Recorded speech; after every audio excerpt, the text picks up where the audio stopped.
Dear friends and colleagues, I'm very sorry for not being there with you in person, but I'm also very glad to share with you this lecture about board games in patristic literature, which is an area that has never been explored before by any board game studies scholar. What should we expect from this lecture and from patristic literature? At first, I have to say that this is just a small selection of the passages related to board games in patristic literature, and then we have to know that the Christians weren't different from the other people of their time. They shared the same collective imagination and they used the same common sayings. So there were many points of contact between pagan and Christians. So something we cannot expect to find in patristic literature are different board games or new and unknown board games, or a description of their rules, or a description of the patterns incised on the gaming boards. But something we can expect is a very precise and in-depth analysis of the moral implication of gambling.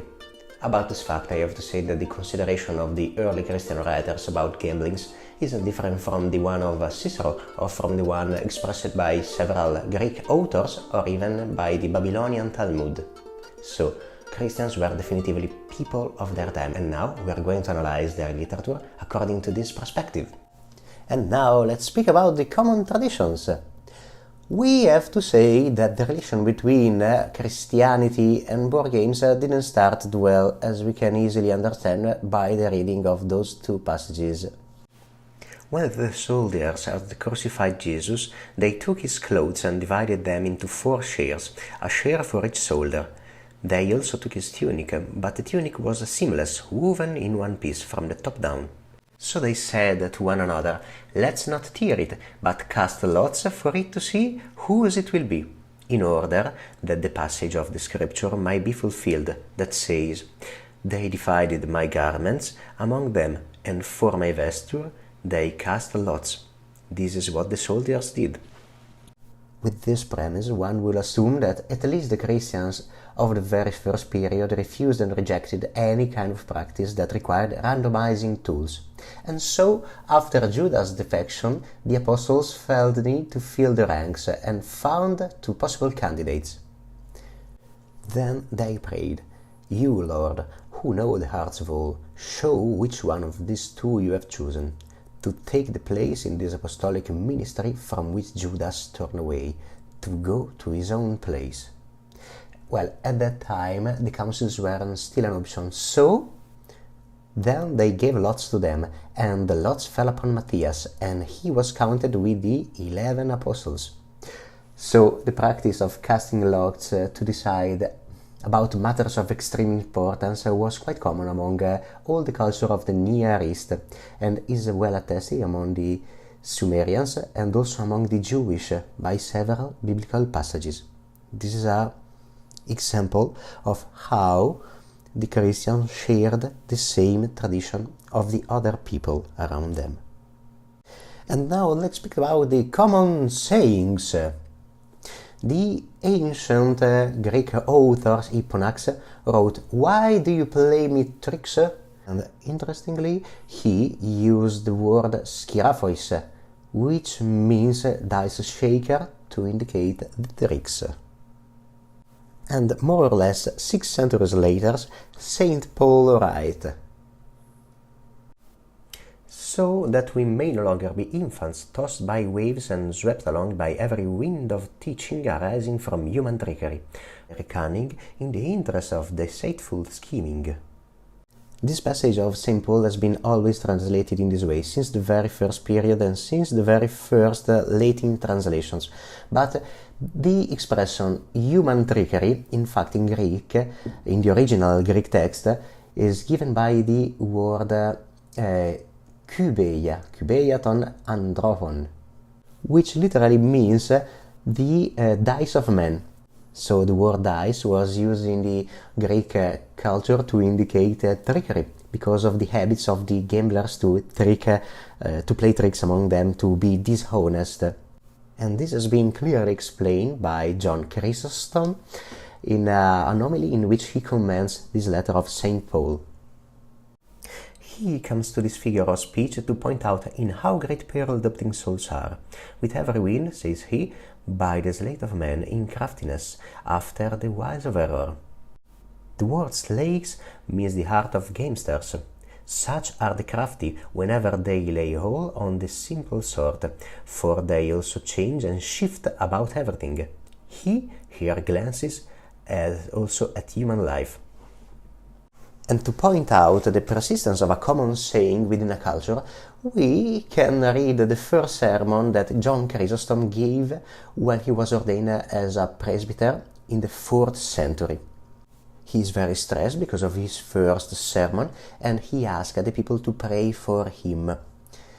And in fact, you will satisfy a duty of justice by fulfilling our wishes. For you and your charity, I cast the die of a most violent and most tyrannical challenge. This expression, casting a die, was more or less the same that Caesar used on the Rubicon. To cast a die means to try the chance, to gamble. And with this expression, John Chrysostom is referring to the fact that it's quite a gamble for him to appear in front of so many people to give his very first speech. And now let's speak about the common imagination. In the early 1st century, Ovid wrote that there is a kind of game, and the board is squared off by as many lines with precise calculation as the fleeting years months. And 6 centuries later, Isidore of Seville, in his etymologies, wrote the figurative sense of dicing.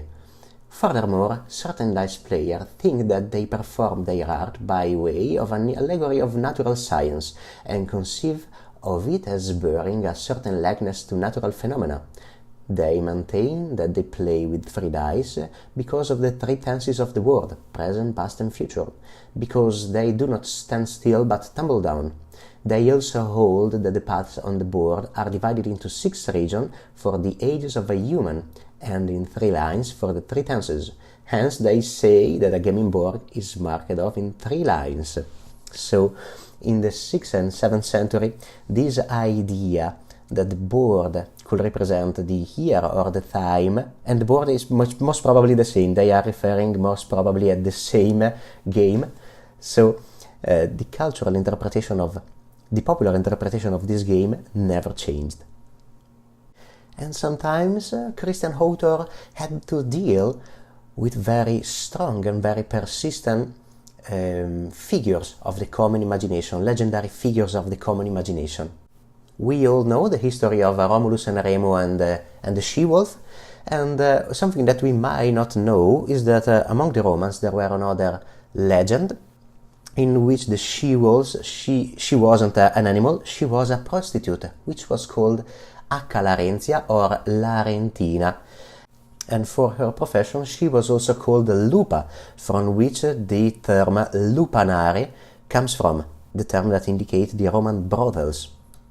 And also Plutarch tells the story of how she has been hired by the priest of the temple of Hercules to please the god during a very particular occasion.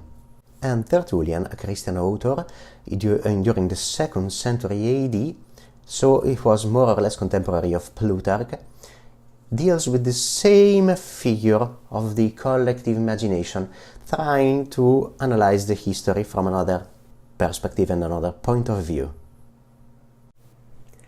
I hasten to even more abominable cases. Your writers have not been ashamed to publish that of Larentina. She was a hired prostitute, whether as the nurse of Romulus, and therefore called Lupa, she-wolf, because she was a prostitute, or as the mistress of Hercules, now deceased, that is to say, now deified. They relate that his temple warder happened to be playing at the counters in the temple alone, and in order to represent a partner for himself in the game, in the absence of an actual one, he began to play with one hand for Hercules and the other hand for himself. The condition was that if he won the stake from Hercules, he should with them procure a supper and a prostitute. Hercules, however, proved the winner, I mean his other hand, then he should provide the same for Hercules. The hand of Hercules won. That achievement might well have been added to his 12 labors, and the temple warden buys a supper for the hero and hires Larentina to play the war. The fire, which dissolved the body of even a Hercules, enjoyed the supper. The altar consumed everything. Larentina sleeps alone in the temple, and she, a woman from the brothel, boasts that in her dream she had submitted herself to the pleasure of Hercules, and she might possibly have experienced this as it passed through her mind in her sleep. In the morning, on going out of the temple very early, she is solicited by a young man, which is a third Hercules, so to speak. He invites her home, and she complies, remembering that Hercules had told her that it would be for her advantage. He then, to be sure, obtains the permission that they should be united in a lawful wedlock, for none was allowed to have intercourse with the concubine of a god without being punished for it. The husband makes her his heir. By and by, just before her death, she bequeathed to the Roman people the rather large estate which she had obtained through Hercules. After this, she sought deification for her daughters too, whom indeed the divine Larentina ought to have appointed her heirs also. The gods of the Romans received an accession in her dignity, for she alone, of all the wives of Hercules, was dear to him, because she alone was rich, and she was even far more fortunate than Ceres, who contributed to the pleasure of the king of the dead. After so many examples and eminent names among you, who might not have been declared divine? And now let's speak about the superstition shared by both the Christians and the pagans. During the antiquity, the Homeric hero Palamedes was considered to be the inventor of dice and dice board, and some other authors remarked that the movement of the stones on the gaming board looked like the motion of stars, and Clearchus especially says that it is analogous to the 5 planets, so that it might be connected to astrology. And as we can easily expect, astrology and fortune-telling wasn't very appreciated by the Christian authors and Christian intellectuals, because it was considered a kind of a superstition. And so a Christian author of the 2nd century AD wrote, "But men formed the material of their apostasy, for having shown them a plan of the position of the stars, like these players, they introduced fate, a flagrant injustice. Thus the high-spirited and he who is crushed with toil, the temperate and the intemperate, the indigent and the wealthy, are what they are simply from the controllers of their nativity. For the delineation of the zodiacal circle is the work of gods, and when the light of one of them predominates, as they express it, it deprives all the rest of their honor, and he who now is conquered at another time gains the predominance.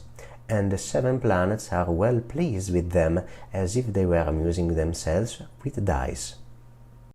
So Tatian was very critical toward the superstition of the Greeks. But John Malalas, who is an author of the 6th century AD, that came from the same region of Tatian, they were both Syrians, he wrote, "It was he who first devised the game of tabla from the movement of the 7 planets that bring men's joys and griefs by the hazard of fate. He made the tabla board by the terrestrial world.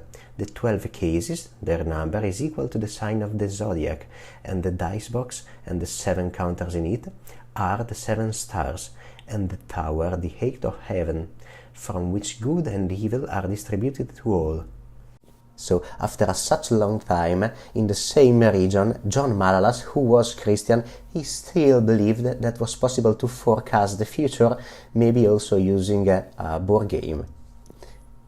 Interestingly, the same passage has been copied in a text of the 11th century in Constantinople during the Middle Age, when the sensibility of the people was already changed a lot. And for the reason the person who copied this text of John Malalas corrected it, removing the word goods. So not good and evils comes from astrology, but just evil. So Christian and pagans, they had many points of contacts. speaking about gaming tradition and gaming culture. But as I say in the introduction, the Christian authors provide also an external point of view on some moral and social implication of the gaming practice. And this has been described very well in a reprimand, in a sermon written by an anonymous bishop in the 3rd century AD. It's written in 11 chapters, it has a very long sermon and is completely dedicated to the gamblers. In fact, this treatise is called De Aleatoribus. In describing the temptations and devices of the gamblers, he described also very well how a gambling house could look like. We attest to the origin of this sacrilegious and even criminal game by the testimony of other authors. A certain person well versed in literature, but undoubtedly under the influence of the devil, who filled the inventor with his tricks, after much reflection invented this dismally destructive practice. He was the first person who taught this game to men, and to make a cultic object of it. He fashioned statues bearing his image. Therefore he erected his own statue inscribed with his own name, and thereby, following the devil's suggestion, was led to concoct this detestable game. He caused his dreadful statue to be set up in some high place, bearing in his arm this gambling board, so that the originator appears simultaneously as an inventor and player of this evil game. By having this image represented in statues and reproductions, this inventor originated another crime, that of having a religious cult paid to him by his religious devotees. He instituted, as a rule, that honor of sacrifice be offered to him in such a way that anyone who wants to take up this game cannot put his hand to the dice without first offering a sacrifice to its originator. He arranged things in such a way that, because of who he was prior to the invention of dice, he merited after his death to be honored with the false name of God by his wayward sectarians. Thanks to him, we came to know that in the gambling houses there were sculptures of Palamedes, and that the players offered sacrifice to him, and also that the player was a sort of a sect with its own initiation ritual. But he also provides us very interesting and useful details. Then, after all their own fortune have been wasted, they overwhelm themselves with borrowed money. Think of the insanity of these murderous, destructive hands, which cannot be stopped by winning, but continue to play even after loss. Pagan authors never mention the presence of usurer in the gambling houses, but it's something that we could easily expect. Also, the presence of the prostitutes, which is pointed out in the treatise De Aleatoribus in another passage. And in fact, Saint Ambrose, Bishop of Milan in the 4th century AD, provides us a very detailed description of a gambling house and helps us to have a more precise and realistic idea of what could mean gamble and being gamblers in the past. Here another instance of no less bitterness. These men watch the boots of the gamblers and esteem as their own advantage the distress of the loser. They pledge for each one. At first chance gives various issues. Victory is often transferred to different ones, and its gains and losses change alternately. All lose and win. The usurer alone acquired. Others have the empty name that they have won. With the usurer alone is the gain, not yearly but every instant. They alone make a profit in the loss of everyone. Theirs alone is the interest given by victory. You may see the rest now needy, now rich, then stripped, changing their condition with every throw, for their life is staked like a die, their fortunes rolls on the playing table.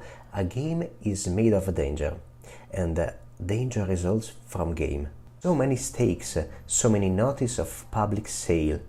There is the shouting of those who applaud, the weeping of those who are ruined, the groaning of those who bewail themselves. Among them sits the creditor like a tyrant, condemning everyone to capital punishment. He plants his spear, he begins the fateful auction of the spoil of each one. Some he condemns to public sales, others to slavery. Not so many have been put to death under tyrants. I will then more rightly call this the hazard of life than of money. In a moment that is proposed which may hold forever. Drunkenness judges, and no one appeals. a dice game also has its own rules, which the laws of the forum may not render void.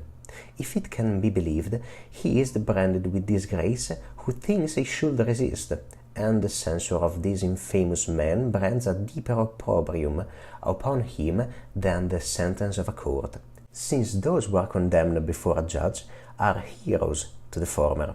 Those who are condemned by them are also blameworthy before a judge. Moses established a famous council of elders. They, however, were accustomed to judge the easier cases. A major decision, that is concerning the more important matters, they used to reserve for Moses to judge. Here, it is said, the council of gamesters has judged, and their power is more fierce than that of a lion. Summarizing what has been described in this lecture, we can say that Greek patristic shows an higher literary level, especially in the earlier periods. It was written by erudite people, sometimes for other scholars, or for erudite detractors of the Christian faith, but fortunately and unconsciously, they provide us a lot of information about ancient gaming practice, because they use many expressions and common sayings that were taken from everyday life and popular culture, but also from their contemporary literature. It was clearly part of their cultural habits to refer to board games in this way, and this is very interesting and useful for us. On the other hand, the Latin patristic had a lower literary level. It was written by literate people, but probably not the finest scholar of their time, but their sermons addressed to the lowest levels of the society. So common sayings, erudite common sayings like the one used by the Greeks aren't attested among the Latin authors, but fortunately they provide us a very vivid and realistic description of the gambling house, much more precise than any pagan authors. In complex, we can remark, thanks to both, the relevance of gaming practice for the ancient and late ancient society. Well, this is my selection of the most interesting passages related to board games in patristic literature. I hope you enjoyed this lecture. I hope this can help you to develop your speculation about the history of board games, and I hope to see you in person as soon as possible.